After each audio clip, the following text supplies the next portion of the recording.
Di tengah hamparan pepohonan rimbun dan perbukitan yang membentang di kaki langit, Desa Sukamaju, Kabupaten Bandung, Jawa Barat, berdiri dengan tenang, seolah tersembunyi dari hiruk-pikuk dunia luar.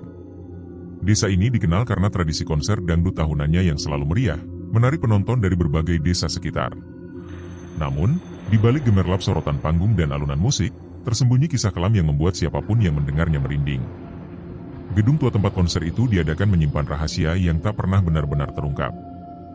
Dahulu, gedung itu adalah balai pertemuan yang menjadi simbol kebanggaan desa. Namun, semua berubah setelah tragedi kebakaran mengerikan beberapa tahun lalu. Malam itu, api melahap gedung dengan cepat, menjebak belasan penonton yang tidak sempat melarikan diri.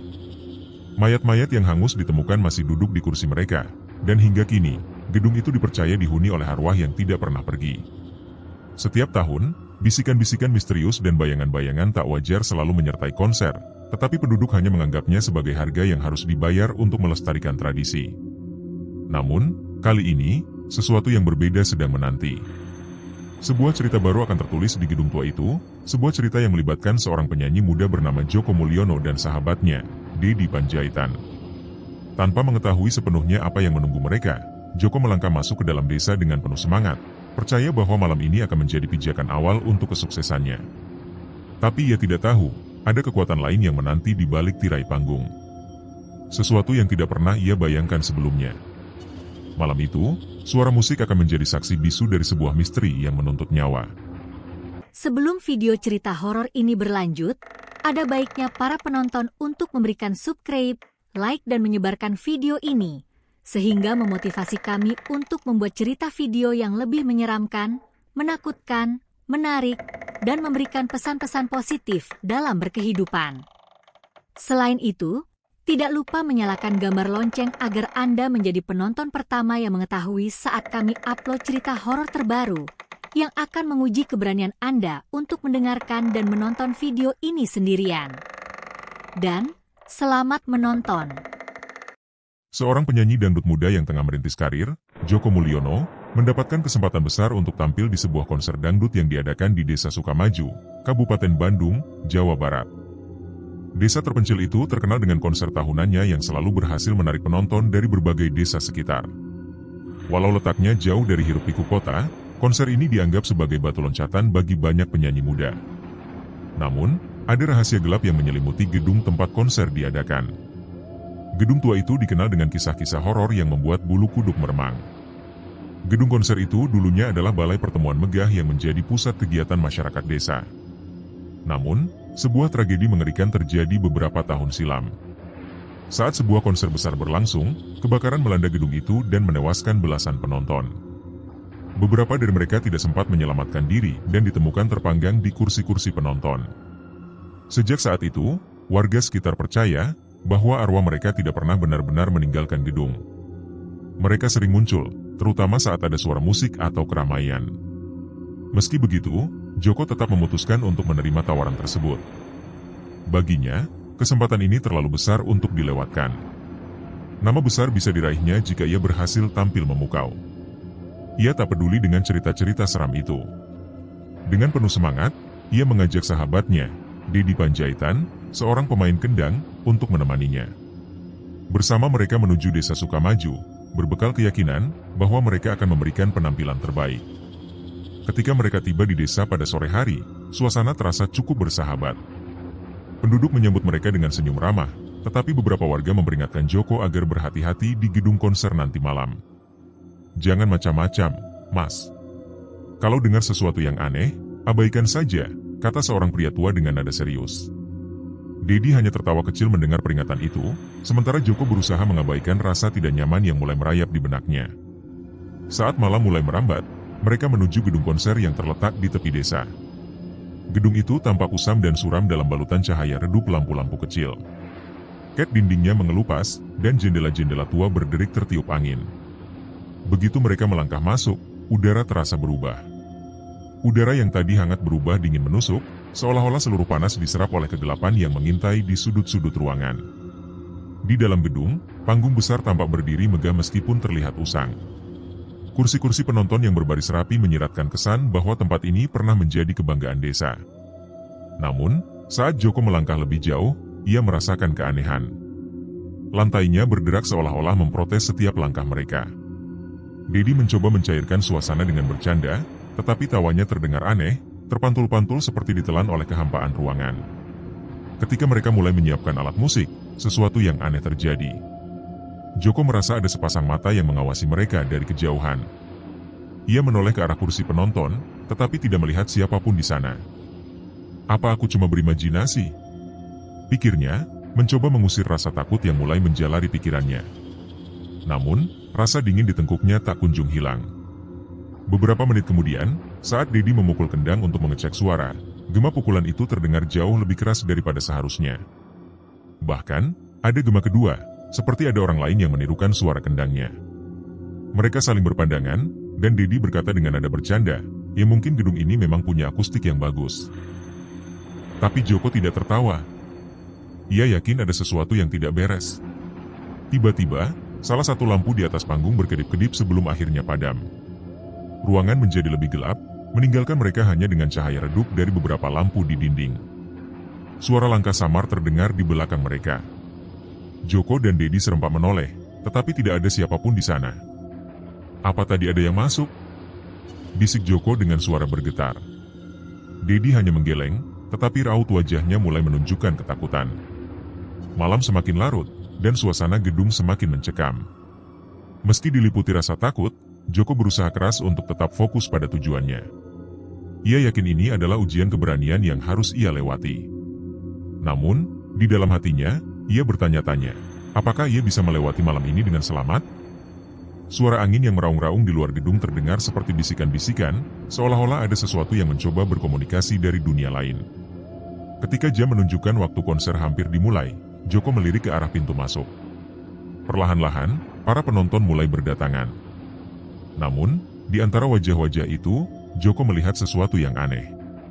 Ada sosok yang berdiri di sudut ruangan, wajahnya tidak terlihat jelas, tapi auranya memancarkan sesuatu yang tidak manusiawi.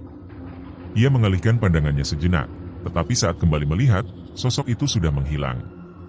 Ia mulai bertanya dalam hati, apakah ia benar-benar siap menghadapi apa yang akan terjadi malam ini?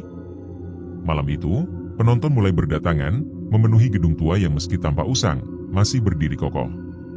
Suara langkah kaki dan obrolan penonton menciptakan gema samar yang menambah kesan mencekam di dalam gedung. Lampu-lampu redup di dinding berusaha menerangi ruangan, namun bayangan gelap di sudut-sudut terasa seperti mengintai. Joko dan Dedi sudah bersiap di belakang panggung, tetapi suasana di sana terasa berbeda. Udara terasa lebih berat, dan kesunyian terasa menusuk, seolah-olah ada sesuatu yang menahan suara untuk tidak keluar. Dedi yang lebih peka terhadap hal-hal mistis, mulai merasa ada sesuatu yang tidak beres. Ia bolak-balik menoleh ke sekeliling ruang ganti kecil di belakang panggung, matanya memperhatikan setiap sudut dengan gelisah. Akhirnya, ia memecah kesunyian dengan suara pelan. "Kok lu gak ngerasa aneh ya di sini?" Tanyanya sambil melirik ke arah bayangan di sudut ruangan yang sepertinya bergerak. Joko yang berusaha tetap tenang, menatap sahabatnya dan tertawa kecil. Ia tahu ini bukan waktu yang tepat untuk merasa takut. Di ini cuma perasaan lu aja. Gak usah parno. Kita fokus aja sama performa, penonton udah nunggu. Namun, nada suaranya terdengar sedikit dipaksakan. Jauh di dalam hatinya, Joko juga merasakan sesuatu yang tidak biasa, tetapi ia menepisnya dan memilih untuk mengabaikannya. Dedi menelan ludah, mencoba meyakinkan dirinya sendiri bahwa itu hanya ilusi. Namun, ketika ia menoleh ke sudut ruang rias, ia melihat bayangan samar seorang wanita. Wanita itu mengenakan baju lusuh, dan rambut panjangnya menjuntai menutupi wajahnya. Sosok itu tidak bergerak, hanya berdiri di sana seperti sedang memperhatikan mereka. Dedi memejamkan mata, berharap bayangan itu hilang saat ia membukanya lagi. Dan benar saja, ketika ia membuka mata, sosok itu sudah lenyap. Namun, keringat dingin telah membasahi tengkuknya. Sementara itu, suara musik dari luar panggung mulai mengalun, tanda bahwa acara akan segera dimulai. Suara pembawa acara terdengar menggema di seluruh gedung, memanggil nama Joko dengan semangat. Penonton bersorak riuh, memenuhi ruangan dengan antusiasme. Di tengah sorakan itu, Dedi menatap Joko dengan ragu. "Kok gue ada perasaan gak enak? Lu yakin kita harus naik panggung sekarang?" Tanyanya dengan suara bergetar. Joko menarik napas panjang dan meletakkan tangannya di bahu Dedi. "Di kita nggak bisa mundur sekarang. Mereka nungguin kita. Ini peluang besar. Percaya sama gue, semuanya bakal baik-baik aja, ujarnya mencoba meyakinkan, meskipun rasa takut juga mulai merayap di hatinya. Mereka berdua akhirnya melangkah keluar dari ruang ganti bersama kru musik lainnya dengan langkah mantap, meski hati mereka diliputi keraguan. Ketika kaki mereka menapaki panggung, sorakan penonton menggema dengan keras, memberikan sedikit rasa percaya diri. Lampu-lampu sorot menyala terang, menyilaukan pandangan mereka. Namun, ada sesuatu yang tidak biasa di balik cahaya itu. Dari sudut matanya, Joko merasa melihat bayangan bergerak di antara barisan kursi penonton, tapi setiap kali ia menoleh, tidak ada apa-apa di sana. Ia mencoba mengabaikan pikirannya, tetapi dadanya terasa semakin berat. Saat Joko mulai menyanyikan lagu pembuka, suara musik dari alat Dedi terdengar tidak sinkron. Ia menoleh ke arah Dedi, yang wajahnya terlihat pucat seperti melihat sesuatu di belakang Joko. "Dedi, fokus. Jangan bengong," seru Joko dengan suara rendah, berharap tidak terdengar oleh penonton. Dedi hanya mengangguk lemah dan mencoba mengikuti irama, meskipun tangannya bergetar saat memukul kendang. Di tengah penampilan, lampu sorot tiba-tiba berkedip beberapa kali sebelum akhirnya mati, meninggalkan panggung dalam kegelapan sesaat. Penonton mendesah kecewa, tetapi bagi Joko dan Dedi, momen itu terasa seperti lebih dari sekadar masalah teknis. Dalam kegelapan itu, Joko merasa ada sesuatu yang mendekat ke arahnya. Suara langkah samar terdengar di atas panggung, seolah-olah ada orang lain di sana bersama mereka. Ketika lampu menyala kembali, Joko tertegun. Di depan barisan penonton, ia melihat sosok wanita dengan rambut panjang berdiri kaku. Wajahnya tidak terlihat, tetapi kehadirannya memancarkan aura dingin yang membuat Joko ingin berlari. Ia mencoba mengalihkan pandangannya ke Dedi, berharap sahabatnya juga melihatnya. Namun, Dedi justru terlihat lebih ketakutan. Ia tidak lagi menatap ke depan, melainkan ke arah belakang panggung, seperti melihat sesuatu yang lebih menyeramkan. "Kok, dia di belakang lu?" bisik Dedi dengan suara parau, tangannya gemetar saat menunjuk ke arah yang dimaksud. Joko membeku di tempat, tidak berani menoleh. Seluruh tubuhnya terasa kaku, seolah-olah dikunci oleh rasa takut yang tiba-tiba menyergap. Dalam hatinya, ia hanya bisa bertanya, apakah malam ini akan menjadi akhir dari segalanya? Namun, keanehan tidak berhenti di situ. Saat Joko menyanyikan bait berikutnya, suara lain terdengar menyatu dengan nyanyiannya. Itu suara perempuan, lembut namun melodius, seolah-olah berasal dari dunia lain. Dedi langsung menghentikan pukulannya di kendang. Ia melihat ke arah Joko, yang tampaknya tidak menyadari apapun. Tetapi suara itu semakin nyata, semakin jelas, seolah berasal dari belakang panggung. Dedi menelan ludah, jantungnya berdegup kencang. Penonton mulai merasakan keganjilan. Beberapa dari mereka tampak tidak nyaman, termasuk seorang wanita tua yang duduk di barisan depan. Wanita itu menutupi mulutnya dengan tangan, matanya melebar penuh ketakutan. Ia menatap panggung, tetapi bukan ke arah Joko. Pandangannya tertuju pada sesuatu yang tidak kasat mata, sesuatu yang tidak dapat dilihat orang lain. Ekspresinya cukup untuk membuat suasana ruangan berubah mencekam. Joko yang mulai merasakan suasana aneh, menoleh ke arah Dedi. Ia menghampiri sahabatnya yang tampak semakin pucat. "Ada apa di Idi? Lu kenapa?" tanyanya dengan nada khawatir. Namun sebelum Dedi sempat menjawab, suara perempuan itu terdengar lagi, kali ini lebih jelas dan menyayat hati. Suaranya penuh kesedihan, seolah-olah berasal dari kedalaman kegelapan. Dedi berbisik dengan suara gemetar, "Eko, kita harus berhenti. Ini nggak normal." Joko belum sempat merespons ketika tiba-tiba, gelap total. Semua lampu di gedung padam secara bersamaan. Penonton yang tadi bersorak kini bergumam panik. Suara langkah kaki terdengar di sana-sini, bercampur dengan bisikan ketakutan. Joko mencoba mencari Dedi dalam kegelapan, tetapi matanya belum terbiasa dengan gelap. Lalu, di tengah keheningan, terdengar suara tawa kecil. Suara itu dingin, menggema, dan mengandung nada yang tidak manusiawi. Tawa itu perlahan berubah menjadi jeritan. Jeritan panjang seorang perempuan yang membuat seluruh ruangan terasa bergetar. Penonton mulai berdiri, beberapa di antaranya berlari menuju pintu keluar, tetapi entah bagaimana, pintu utama tidak terbuka. Dedi yang berdiri tak jauh dari Joko, tiba-tiba merasakan sesuatu menyentuh pundaknya. Ia menoleh dengan cepat, namun tidak ada siapa-siapa. Tetapi udara di sekitarnya terasa semakin dingin, seperti menyelubungi tubuhnya. Dari arah panggung, muncul kilatan cahaya kecil, seperti percikan api. Dalam kilatan itu, sesosok bayangan perempuan terlihat berdiri. Tubuhnya kurus, pakaiannya hangus seperti habis terbakar, dan rambutnya terurai menutupi wajahnya. Ia berdiri diam, tetapi auranya begitu kuat hingga membuat Joko tidak bisa bergerak. Dedi, yang juga melihat sosok itu, merasakan tubuhnya gemetar hebat. Ia mencoba berteriak, tetapi suaranya tercekat di tenggorokan. Sementara itu, suara tawa kembali terdengar, kali ini diikuti dengan suara langkah kaki berat yang mendekat ke arah Joko dan Dedi. Dalam kepanikan, Joko mencoba melangkah mundur, tetapi kakinya terasa seperti tertahan sesuatu. Di tengah semua itu, Joko sadar bahwa ini bukan lagi pertunjukan biasa. Malam ini, mereka bukan hanya menghibur manusia, tetapi juga menjadi tontonan bagi penghuni lain dari gedung tua itu. Di luar panggung, suara-suara aneh semakin terdengar. Goresan di dinding, bisikan-bisikan yang tidak jelas asalnya, dan dinginnya udara membuat semua orang tahu bahwa ada sesuatu yang sedang terjadi. Joko yang mencoba untuk tetap tenang, menyadari satu hal, mereka tidak bisa pergi dari gedung itu begitu saja. Sesuatu tidak akan membiarkan mereka pergi dengan mudah. Lampu panggung yang tiba-tiba menyala kembali mengejutkan semua orang. Namun, hanya satu lampu yang berfungsi, menyorot sebuah titik di tengah panggung. Dalam lingkaran cahaya itu, berdiri sesosok wanita dengan rambut panjang yang tergerai liar dan gaun putih kusam yang robek di beberapa bagian. Wajahnya tidak terlihat jelas karena tertutup oleh rambut, tetapi auranya memancarkan rasa dingin yang menusuk hingga ke tulang. Penonton yang berada di barisan depan mulai menyadari kehadiran sosok itu. Beberapa di antaranya berteriak panik, sementara yang lain hanya bisa terdiam dengan mata membelalak penuh ketakutan. Di tengah kegaduhan, Joko merasa tubuhnya kaku. Kakinya seolah membeku di tempat, tidak mampu digerakkan. Ia mencoba meyakinkan dirinya bahwa ini hanya ilusi, sebuah kesalahan teknis panggung. Namun, suara tangis lirih dari sosok itu mulai terdengar, semakin lama semakin jelas, memenuhi udara dengan getaran yang tidak wajar. Tangisan itu perlahan berubah menjadi jeritan, memantul di seluruh gedung, menambah kepanikan penonton. Wanita itu mulai menggerakkan tangannya perlahan, menggapai sesuatu yang tidak terlihat di udara.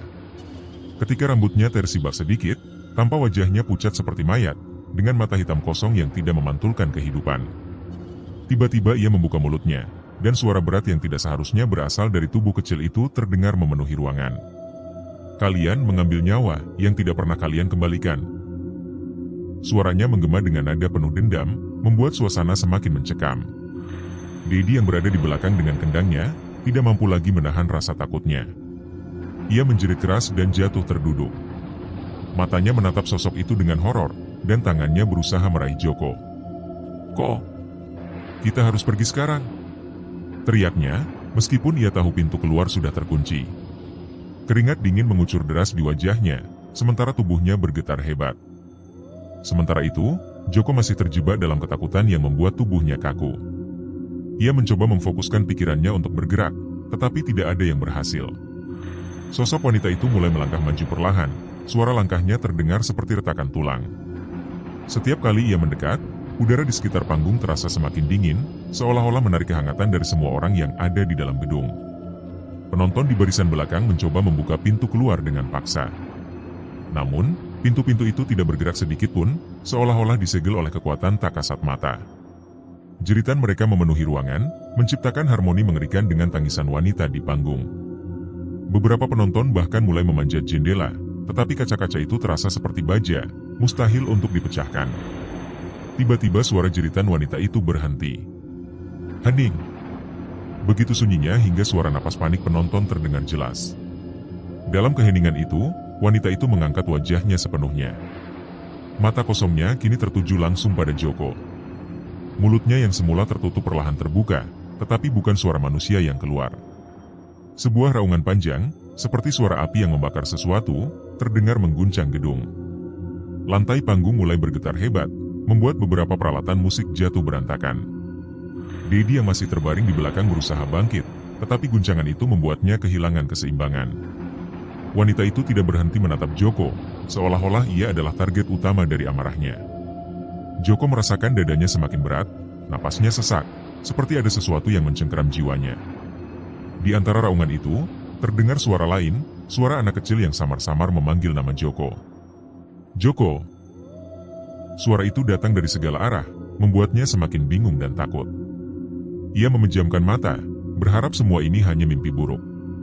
Tetapi saat ia membuka matanya kembali, wanita itu sudah berdiri tepat di depannya. Jarak mereka hanya beberapa sentimeter. Bau daging hangus tercium dari tubuhnya, memunculkan rasa mual yang luar biasa. Wanita itu mengangkat tangannya perlahan, menunjuk langsung ke arah dada Joko.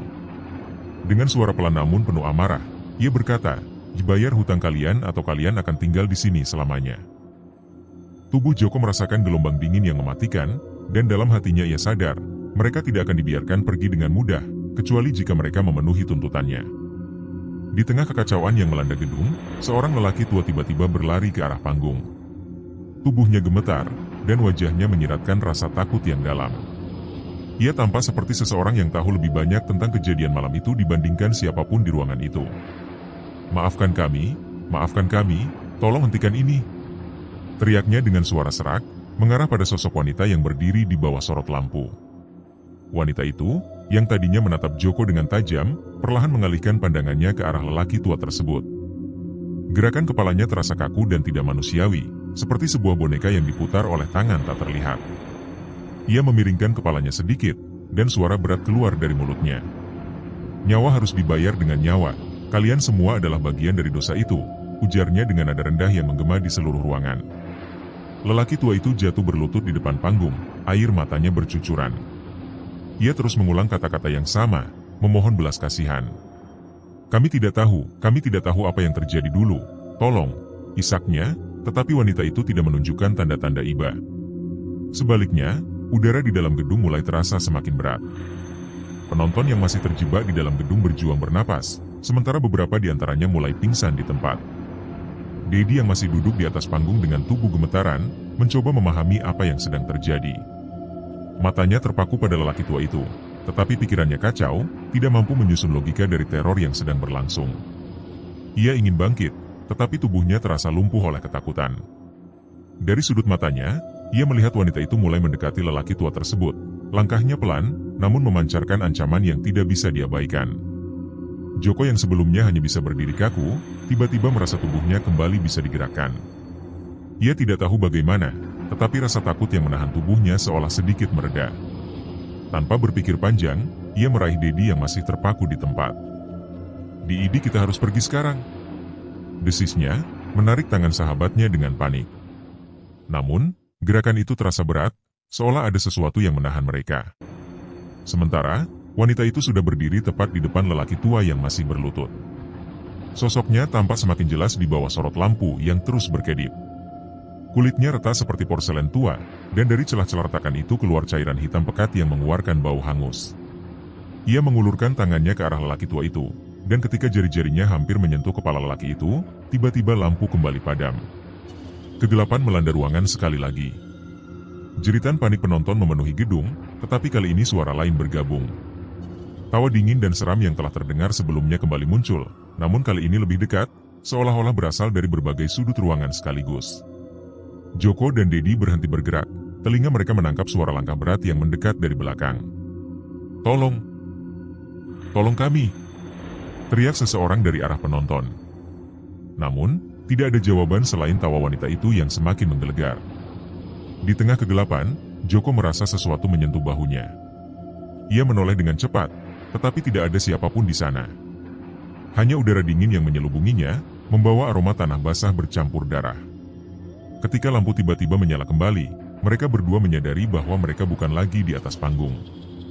Mereka kini berada di tengah ruangan, dikelilingi oleh penonton yang berdiri diam dengan mata kosong. Dedi menarik napas terengah-engah, berusaha memahami apa yang terjadi, tetapi setiap orang di ruangan itu tidak bergerak, seperti patung hidup. Wanita itu kini berdiri di tengah panggung, mengangkat tangannya tinggi-tinggi. Dari mulutnya terdengar suara yang seperti mantra kuno.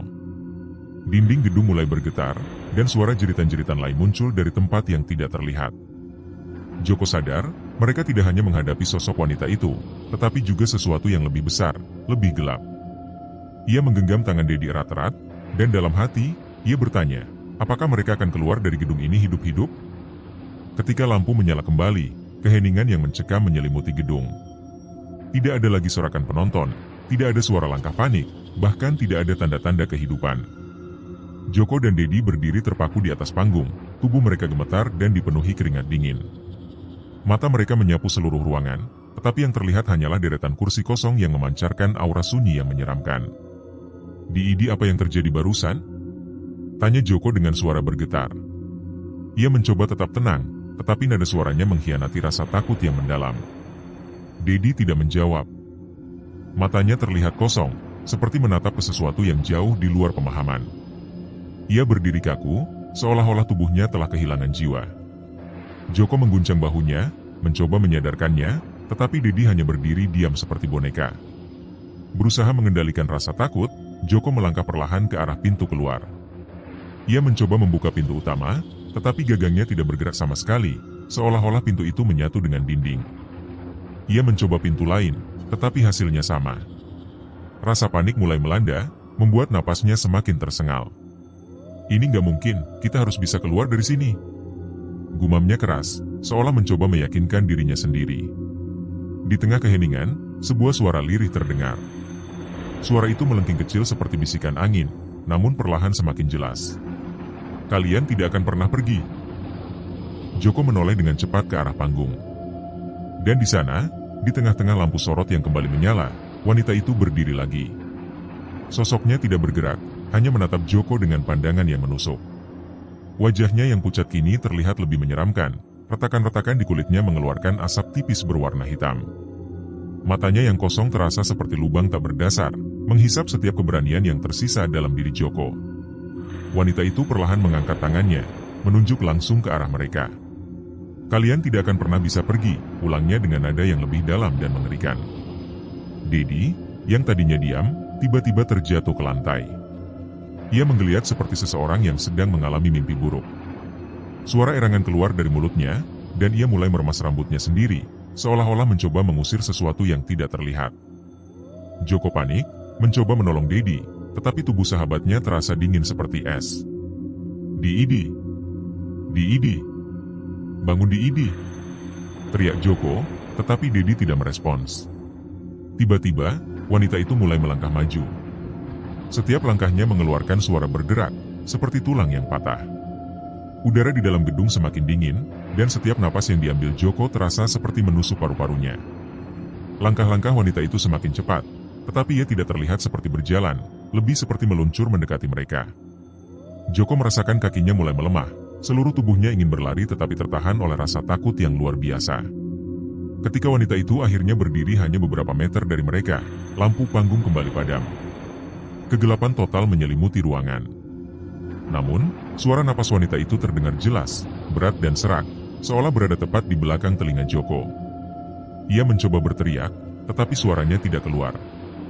Dan kemudian, tawa kecil yang dingin menggema, seperti memantul dari dinding ke dinding, memenuhi ruangan dengan rasa ngeri yang tak tertahankan. Keesokan harinya, penduduk desa Sukamaju yang melintas di sekitar gedung konser melaporkan mendengar suara-suara aneh dari dalam. Mereka mendengar nyanyian lirih, tangisan, dan tawa seram yang memecah sunyi. Namun, tidak ada seorang pun yang berani masuk ke dalam gedung untuk memeriksa. Sosok Joko dan Dedi tidak pernah terlihat lagi sejak malam itu. Orang-orang percaya bahwa mereka telah menjadi korban berikutnya dari kutukan gedung tua tersebut, dan cerita itu menjadi peringatan bagi siapa saja yang berani melanggar batas dunia nyata dan yang tak kasat mata. Apakah ada yang cukup berani untuk kembali ke gedung itu? Tamat.